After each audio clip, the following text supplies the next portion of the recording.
Assalamualaikum warahmatullahi wabarakatuh. Alhamdulillah alamin.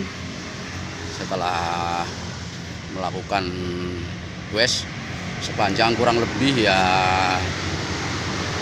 40 km lah ya. Sepanjang pedesaan tadi terlalun-lalun sebanyak 25 kali gitu ya. Sekarang pemanasan tadi.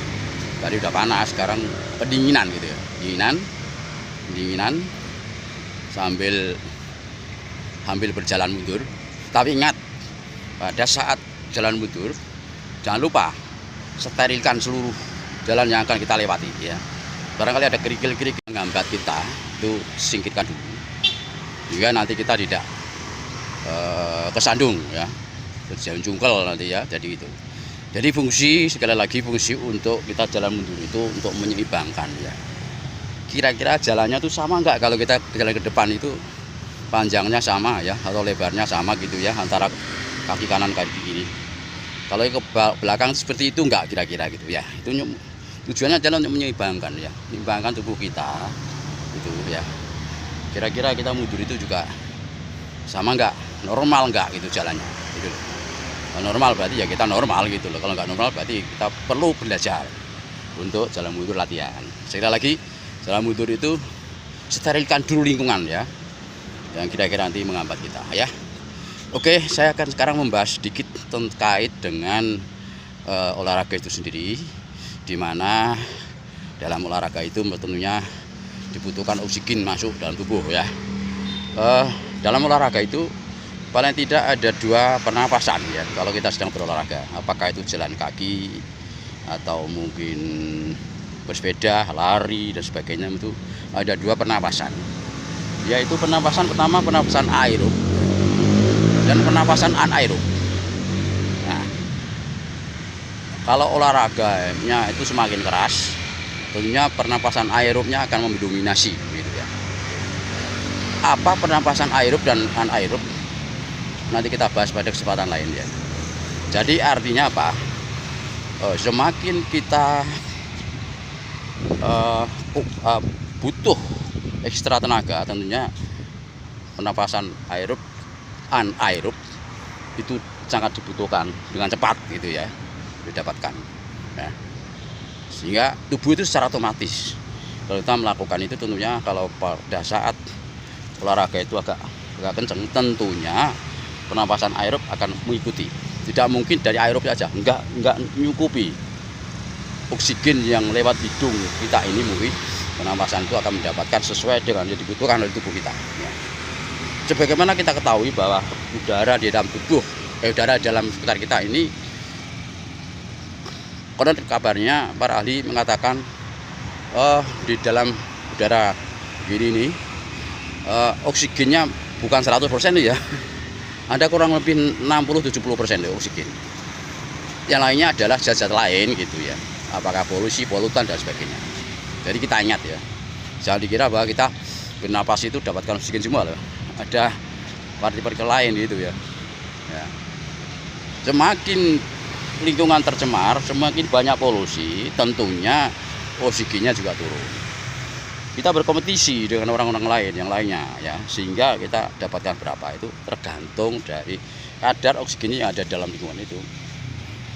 Yang baiknya memang kita kalau berolahraga itu di daun-daunnya rimbun itu, supaya apa? Kita dapatkan menghindari buat banyak polusi, kemudian banyak oksigen yang dikeluarkan oleh tanaman, yang dalam saat fotosintesis mengeluarkan oksigen itu mestinya, sehingga kita banyakkan di situ akan lebih. Makanya di pedesaan atau di daerah-daerah yang banyak pohonnya itu udara segar gitu ya, segar, dingin, segar dan sebagainya. Itu menunjukkan bahwa kadar oksigennya tinggi. Tetapi di sana juga tetap ada zat lain, bukan berarti di sana 100% ya oksigen. Kalau ingin 100% ya oksigen dari tabung itu 99,8, 90% dan sebagainya. Ya, jadi artinya kita bagaimana pinter-pinternya memanfaatkan oksigen di dalam udara itu untuk ketersediaan oksigen itu untuk tubuh itu sangat penting ya, untuk olahraga ya, sehingga pernapasan aerob dan anaerob diperlukan ya. Semakin pernapasan aerobnya semakin terjaga dengan baik, bisa menyuplai membantu saat pernapasan aerobnya terbatas, itu berarti semakin kuat stamina gitu. Sehingga olahraga itu sebenarnya untuk menjaga stamina, melatih dari pernapasan anaerob tadi untuk setiap saat dibutuhkan itu segera dia mensuplai dan aerob itu ya. Kita lagi pernapasan aerob dan aerob akan kita bahas pada kesempatan lain. Jadi semakin ketersediaan pernapasan anaerob bisa menyuplai dengan cepat, itu berarti semakin stamina itu seseorang semakin lebih baik dalam melakukan kegiatan olahraga. Seperti pada saat mana kita pernapasan anaerob itu diperlukan, pada saat kita melakukan kegiatan itu ternyata kita sudah bernapasnya sudah ngos-ngosan, itu berarti sudah membutuhkan pernapasan aerob ya. Jadi bukan yang lewat hidung aja, tapi mungkin lewat mulut mungkin gitu ya pernapasannya, sehingga didapatkanlah oksigen itu membantu oksigen yang lewat pernapasan aerob tadi itu, sehingga tubuh itu semakin terlatih semakin untuk suplai anaerob menyediakan oksigen itu semakin responnya cepat ya. Sehingga rasa tersengal-sengalnya atau mungkin ngos-ngosannya semakin nggak terlaluan tidak terlalu nampak kelihatan. Tapi kalau mereka pernah latihan, makanya kesehatan itu olahraga itu di sini letaknya, untuk melatih otot jantung, untuk melatih pernapasan anaerob itu supaya ketersediaan oksigen di dalam tubuh ini pada saat melakukan kegiatan tetap terjaga ya, tersedia dengan cukup. Itulah ini. Saya kira itu saja yang bisa kami sampaikan pada kesempatan ini. Mudah-mudahan kita semuanya diberi kesehatan ya, oleh Allah SWT. Wabillahi taufiq wal hidayah. Wassalamualaikum warahmatullahi wabarakatuh. Salam sehat. Salam sehat. Salam sehat, sehat.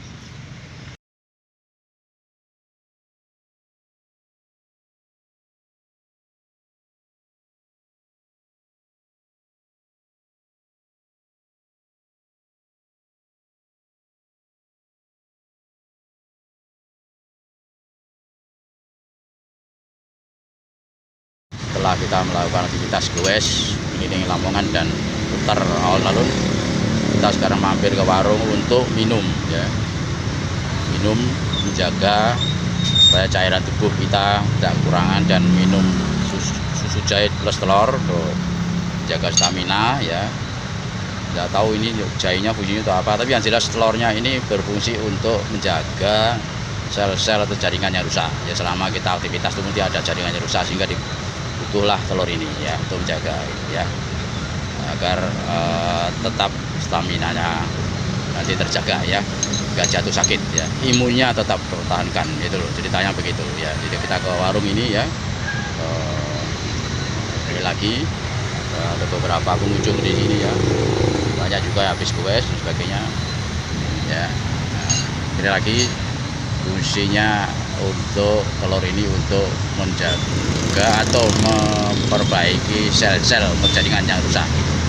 Ya, otomatis ya, kalau kita melakukan aktivitas yang kuat atau yang tinggi, otomatis jaringan itu ada banyak rusak. Jika digantilah protein dari asupan makanan ya. Itu kira-kira seperti itu ya. Sehingga kita esoknya atau kapan lagi tidak terganggu karena gara-gara jaringan kita banyak rusak, atau sehingga kita banyak imunnya atau daya tahan tubuhnya menurun gitu ya.